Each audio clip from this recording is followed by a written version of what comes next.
Hello, ഉപ്പും മുളകും പുത്തൻ വിശേഷങ്ങളിലേക്ക് എല്ലാ കൂട്ടുകാർക്കും സ്വാഗതം. അങ്ങനെ നമ്മുടെ ഉപ്പും മുളകും തൽക്കാലത്തേക്ക് വിട പറയുകയാണ് എന്നുള്ളൊരു സൂചനകൾ തന്നെയാണ് നമ്മൾക്കിപ്പോൾ ലഭിക്കുന്നത്. കാരണം കഥകളൊക്കെ വെട്ടിമാറ്റാൻ കുറെ സമയം പിടിക്കും. പോരാത്തതിന് നമ്മുടെ സിദ്ധുവിനൊപ്പം തന്നെ നമ്മുടെ ലച്ചുവും ഇപ്പോൾ താൽക്കാലികമായിട്ട് ഇതിൽ നിന്ന് മാറി നിൽക്കുകയാണ്. അപ്പോൾ എല്ലാവരും കൂടി മാറുമ്പോൾ ഒരു കഥയിൽ മുന്നോട്ട് കൊണ്ടുപോകാൻ ആരെങ്കിലുമൊക്കെ പിള്ളേരൊക്കെ വേണ്ടേ?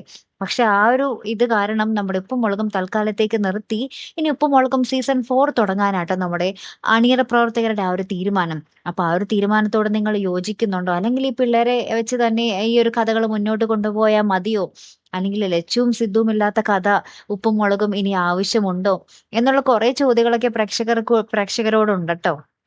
അപ്പൊ നിങ്ങൾക്കെന്ത് തോന്നുന്നു? പുതിയ സിദ്ധുവിനെ കൊണ്ടുവരണോ? അല്ലെങ്കിൽ പഴയതുപോലെ നമ്മുടെ സിദ്ധു എന്താ പറയാ ഗൾഫിലാണ് എന്നുള്ളൊരു ഇതില് പോയാ മതിയോ സ്റ്റോറി? എന്നിട്ട് ബാക്കി പിള്ളേരെ വെച്ച് തന്നെ ഉള്ള കഥകളൊക്കെ മുന്നോട്ട് കൊണ്ടുപോയാ മതിയോ?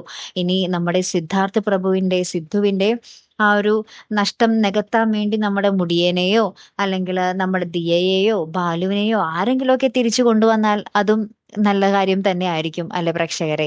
ഈ ഒരു കൊഴിഞ്ഞു പോക്കിന് പകരമായിട്ട് ആരെങ്കിലുമൊക്കെ തിരികെ നമ്മുടെ ഉപ്പുമുളകിലേക്ക് വരികയാണെങ്കിൽ അത് ഏറ്റവും സന്തോഷം നിറഞ്ഞൊരു കാര്യം തന്നെയായിരിക്കും. എന്തായാലും നമുക്ക് നോക്കാം ട്ടോ. കാത്തിരുന്ന് തന്നെ കാണാം. അപ്പൊ അടുത്തൊരു വീഡിയോയുമായി വരുന്നത് വരയ്ക്കും ഗുഡ് ബൈ.